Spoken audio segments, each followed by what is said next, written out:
Assalamualaikum warahmatullahi wabarakatuh. Perkenalkan, saya Gus Riponi, mahasiswa PPG dalam jabatan Kementerian Agama tahun 2023 batch 2 LPTK UIN Araniri Banda Aceh, sekaligus sebagai guru mata pelajaran Al-Quran Hadis pada kelas 10 Mas Assalam Kampar Riau.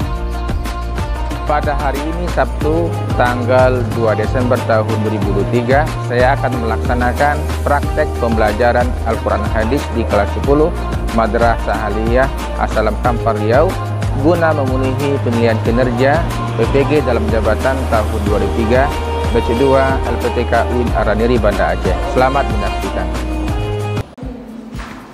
Bismillahirrahmanirrahim. Assalamualaikum warahmatullahi wabarakatuh.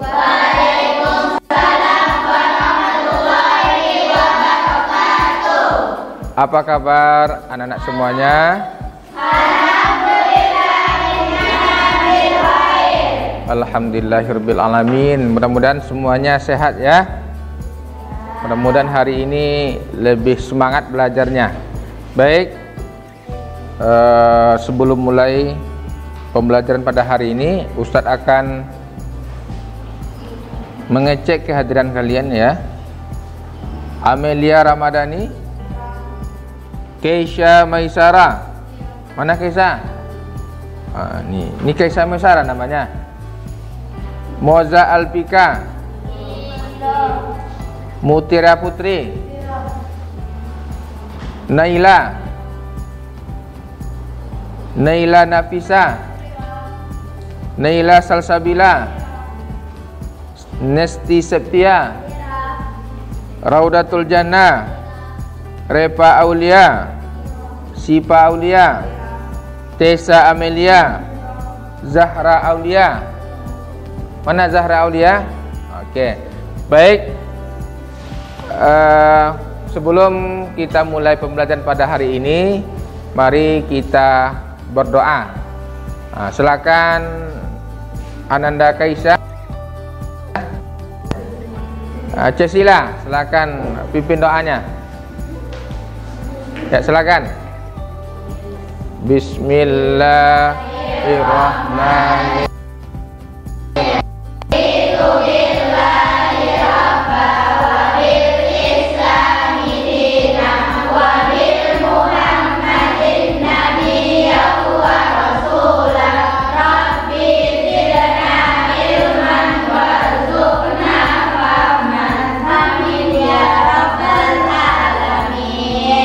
Baik, sebelum mulai, Ustadz ingin menguji konsentrasinya dulu ya. Nah, ketika bilang pagi, tepuk tangannya 1. Ya. Kemudian kalau bilang siang, tepuk tangannya 2. Kalau bilang 3, berarti tepuk tangannya malam. Ya, kalau siang 2, pagi 1, malam 3. Oke, cek. Ya. Pagi, siang, malam, siang. Kurang konsentrasi, ulang lagi. Pagi, siang, malam, pagi, malam. Kalau pagi malam berarti berapa? 4. Oke, tepuk tangan untuk kita semua.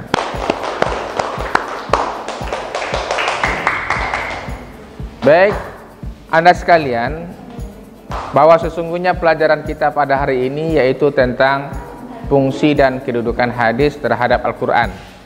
Kita tahu bahwa sesungguhnya hadis itu merupakan sumber yang kedua setelah Al-Quran.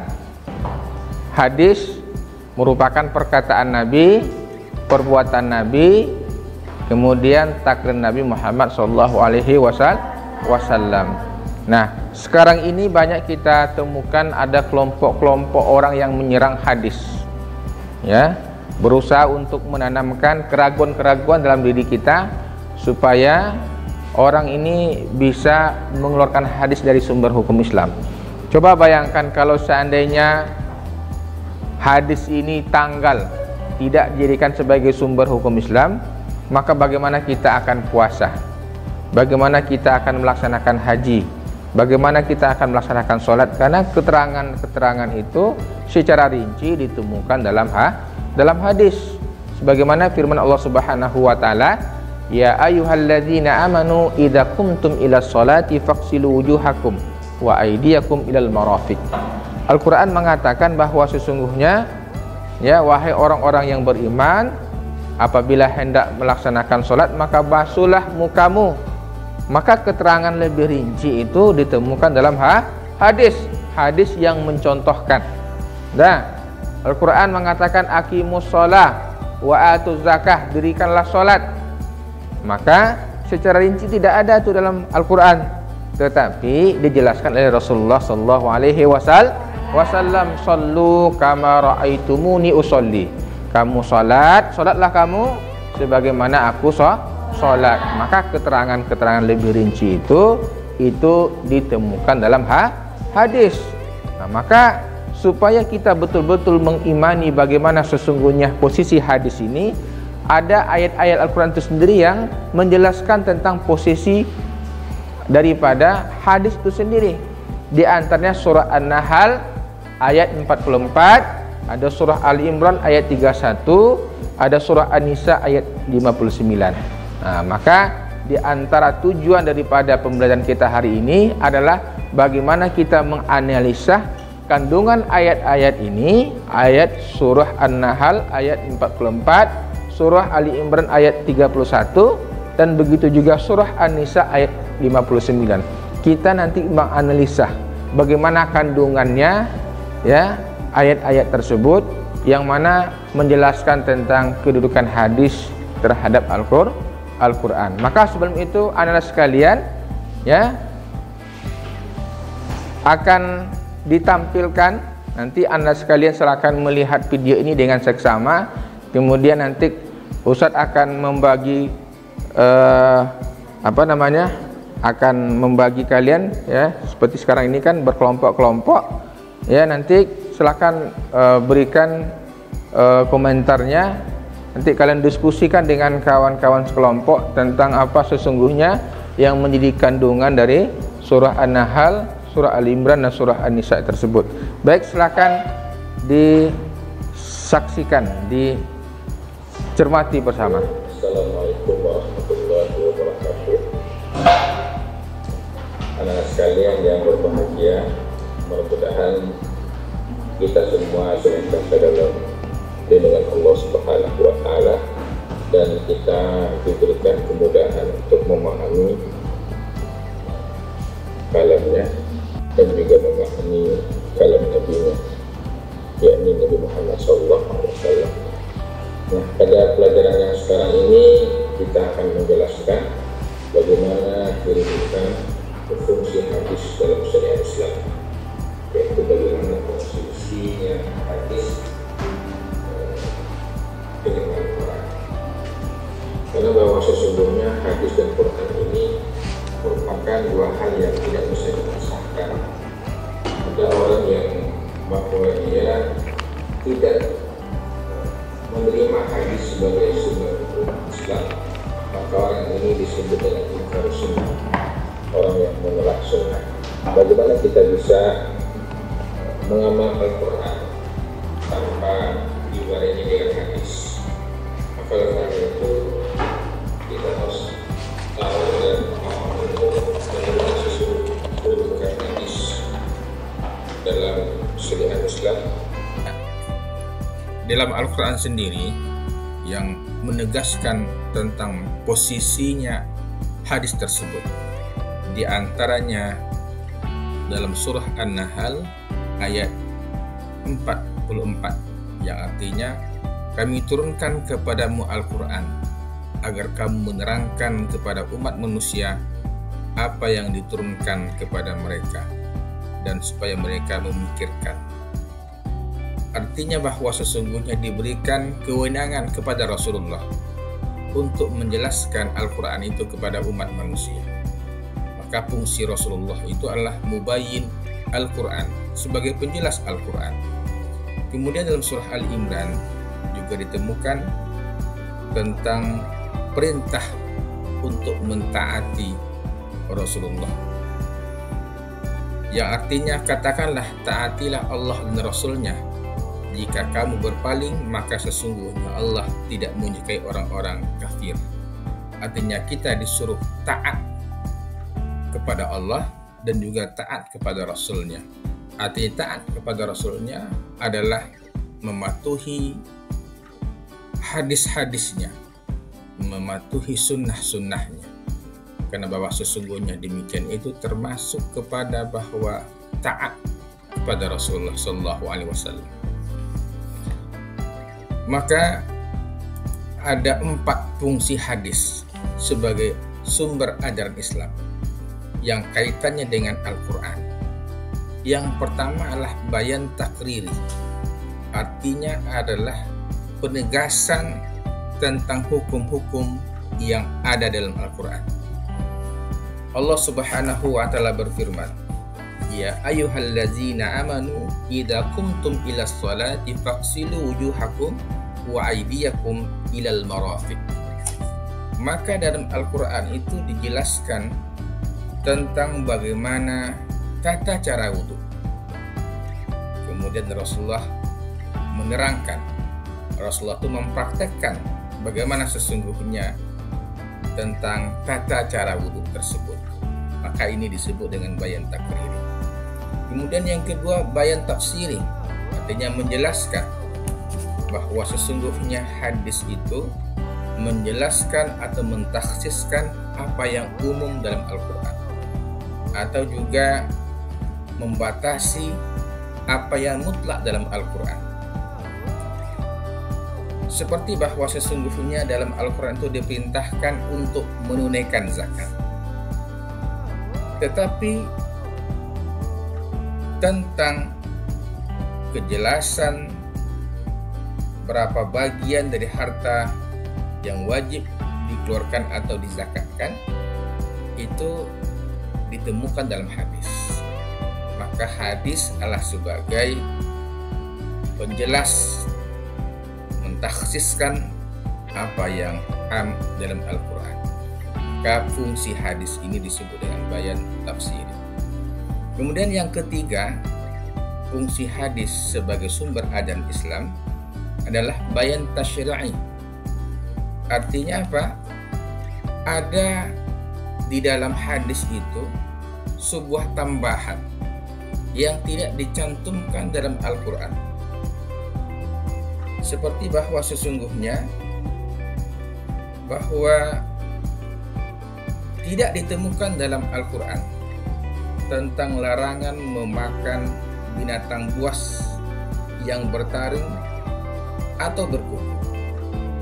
Dan juga tidak ditemukan dalam Al-Quran larangan memakai pakaian sutra dan cincin emas bagi laki-laki. Tetapi larangan itu ada dalam hadis.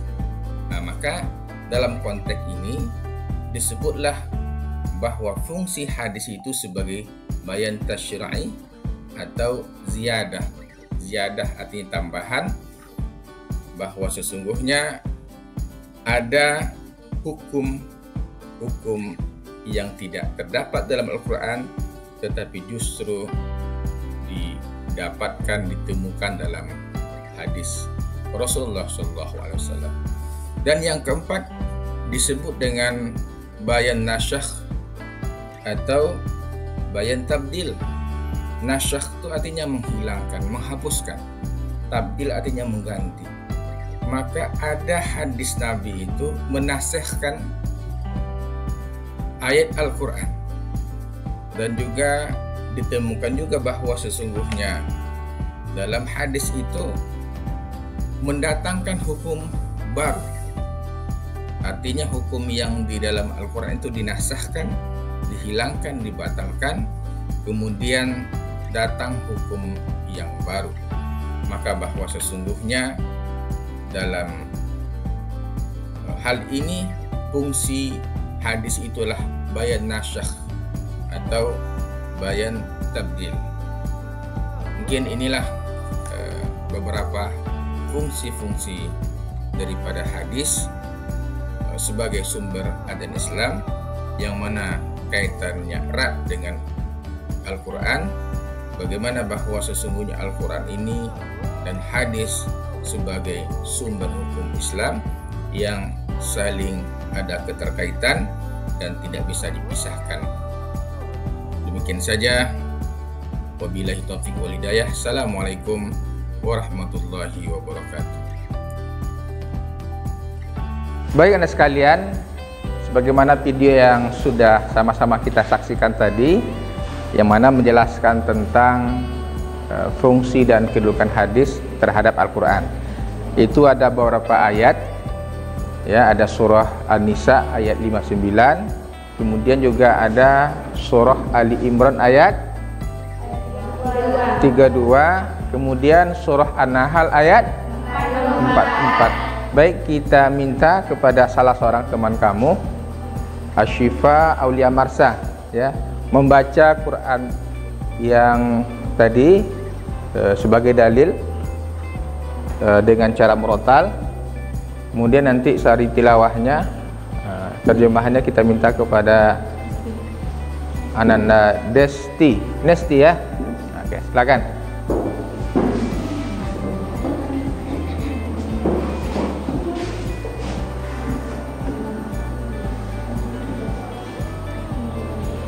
Assalamualaikum warahmatullahi wabarakatuh. Waalaikumsalam warahmatullahi wabarakatuh.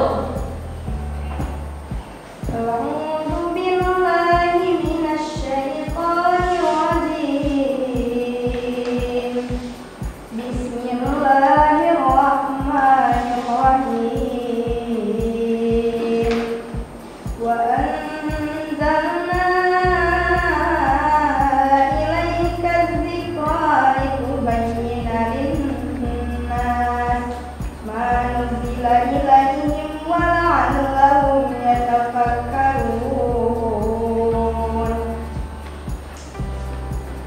Aku berlindung kepada Allah dari godaan syaitan yang terkutuk, dengan menyebut nama Allah yang Maha Pengasih lagi Maha Penyayang.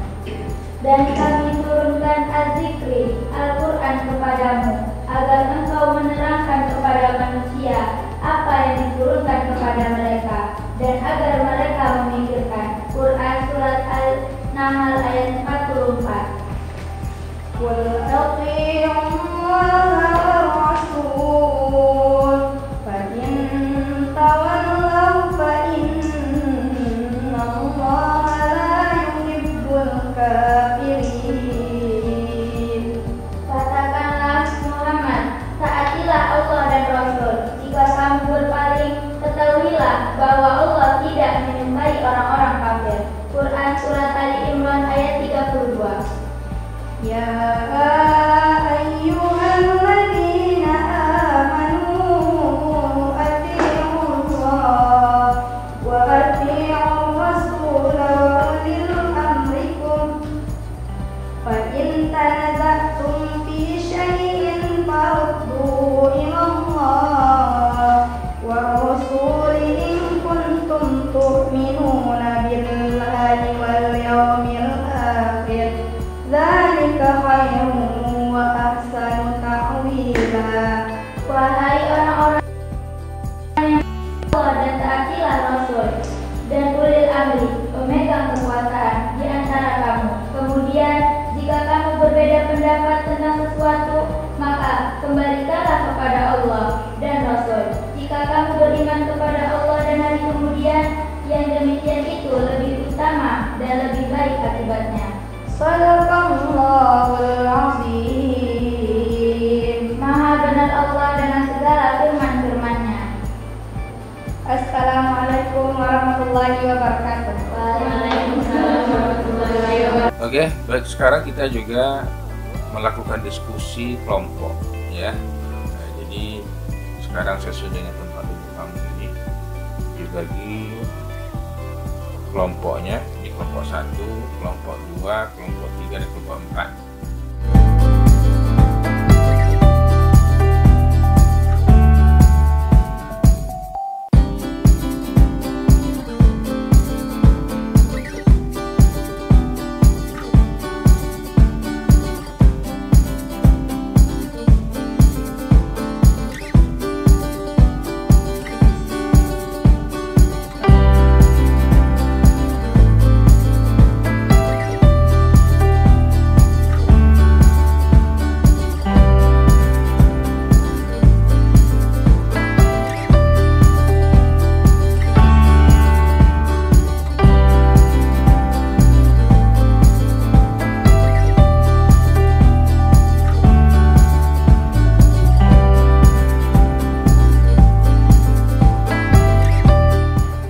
Baik, anak-anak sekalian, tadi kita sudah ya melaksanakan diskusi kelompok.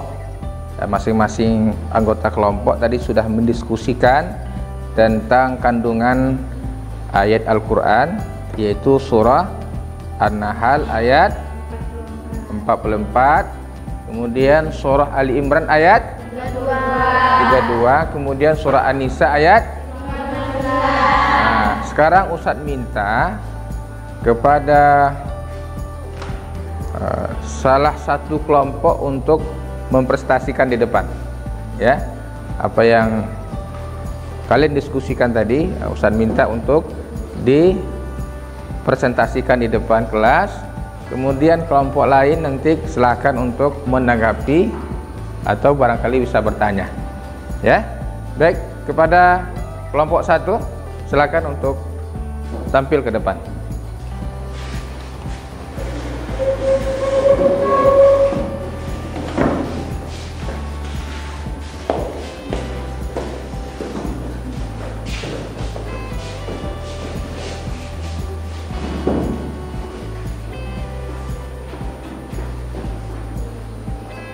Assalamualaikum warahmatullahi wabarakatuh.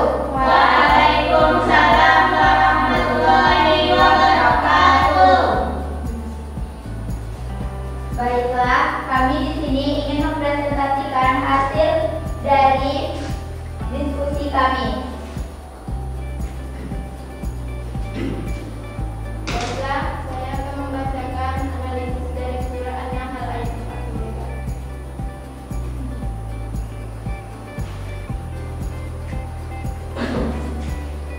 Artinya, dan kami turunkan al-Iqra Al-Quran kepadamu agar engkau menerangkan kepada manusia apa yang diturunkan kepada mereka, dan agar mereka memahaminya.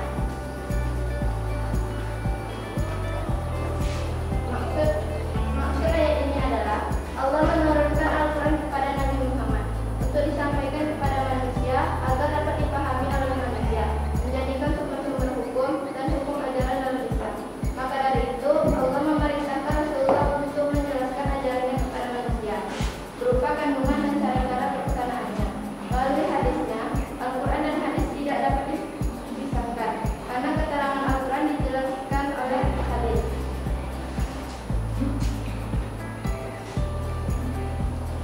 Baiklah, saya akan membacakan analisis dari surat Al-Imran ayat 32, yang artinya, katakanlah Muhammad, taatilah Allah dan Rasul. Jika kamu berpaling, ketahuilah bahwa Allah tidak menyukai orang-orang kafir. Maksud ayat ini adalah Nabi Muhammad berkata, taatilah Allah dan Rasul. Jika kamu berpaling, ketahuilah bahwa Allah tidak menyukai orang-orang kafir. Maksudnya Allah memerintahkan kaum muslimin agar beriman kepada Rasul, tuntutan taat dan patuh kepada Rasul sama dengan artinya taat kepada Allah. Baiklah, saya akan membacakan analis dari surah An-Nisa ayat 59, yang artinya, wahai orang-orang yang beriman, taatilah Allah dan taatilah Rasul dan ulil amri. Kemudian jika kamu berbeda pendapat tentang sesuatu, maka kembalikanlah kepada Allah dan Rasul. Jika kamu beriman kepada Allah dan hari kemudian, yang demikian itu lebih utama bagimu dan lebih baik sifatnya. Maksud ayat ini adalah Nabi mengatakan bahwa wahai orang beriman, taatilah Allah dan Rasul ulul amri. Kemudian ayat ini menjelaskan apabila di antara kamu berbeda pendapat tentang sesuatu, maka kalian harus kembali kepada Al-Quran dan hadis. Baik, kita kasih tepuk tangan ya kepada kelompok 1, luar biasa sekali, baik ya. Merupakan sebuah diskusi yang sangat baik sekali. Baik, bagi kelompok lain silakan, ada yang bertanya? Wah, silakan. Nah, jangan lupa nanti sebutkan namanya ya. Oke, silakan.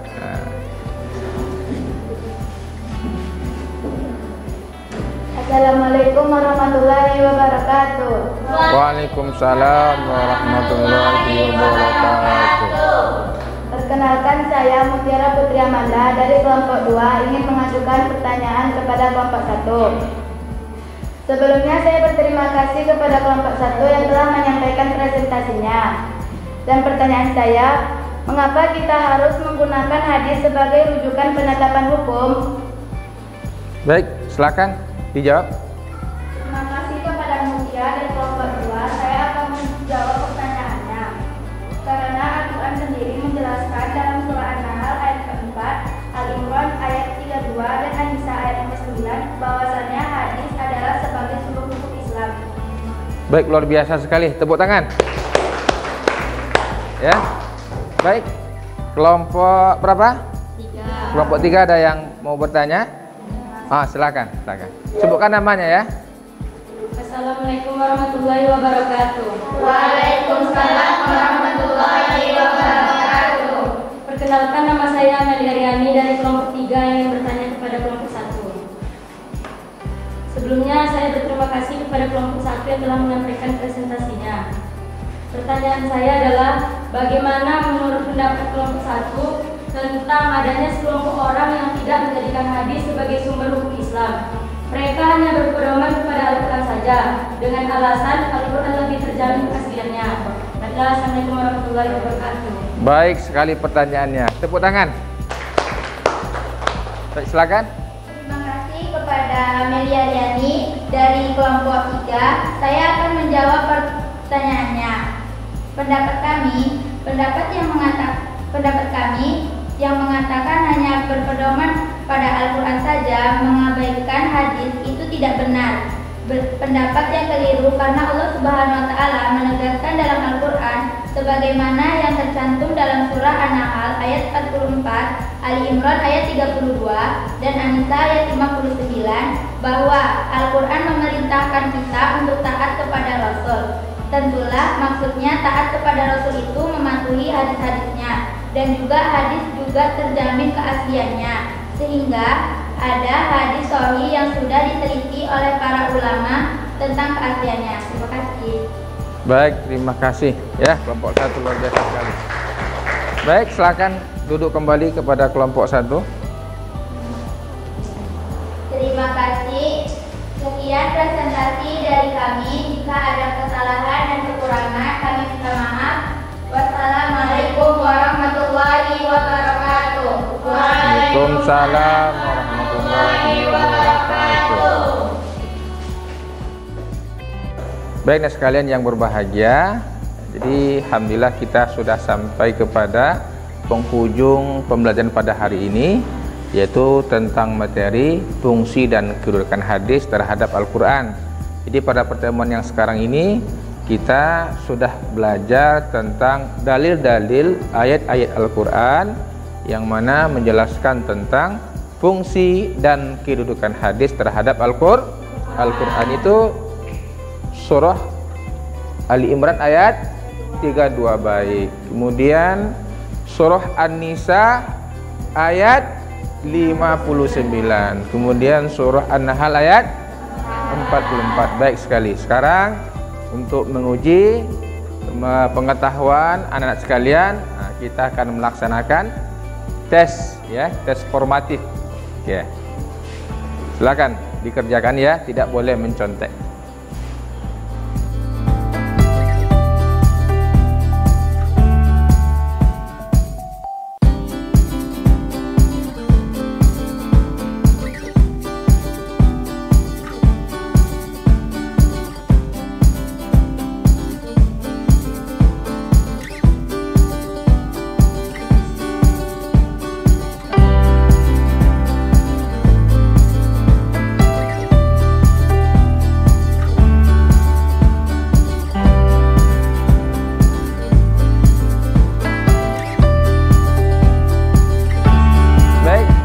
Anak-anak sekalian yang berbahagia, mudah-mudahan apa yang kita pelajari pada hari ini mendapatkan berkah dan ridho dari Allah Subhanahu wa Ta'ala.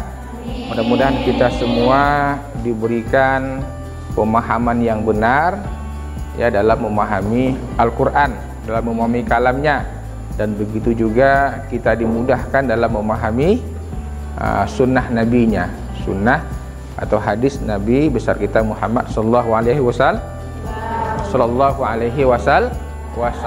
Mudah-mudahan kita semua diberikan kekuatan ya untuk senantiasa melaksanakan sunnah-sunnah Nabi, berpegang teguh kepada sunnah-sunnah Nabi. Kenapa? Karena Rasulullah sendiri mengatakan ya bahwa kita harus berpegang kepada Quran dan hadis sebagai sumber ajaran kita, sebagai pedoman kita. Baik, anak sekalian, mari kita tutup pertemuan kita pada hari ini dengan membaca doa kafaratul majlis. Subhanallahumma wa bihamdika asyhadu an la ilaha illa anta astaghfiruka wa atubu ilaik. Assalamualaikum warahmatullahi wabarakatuh.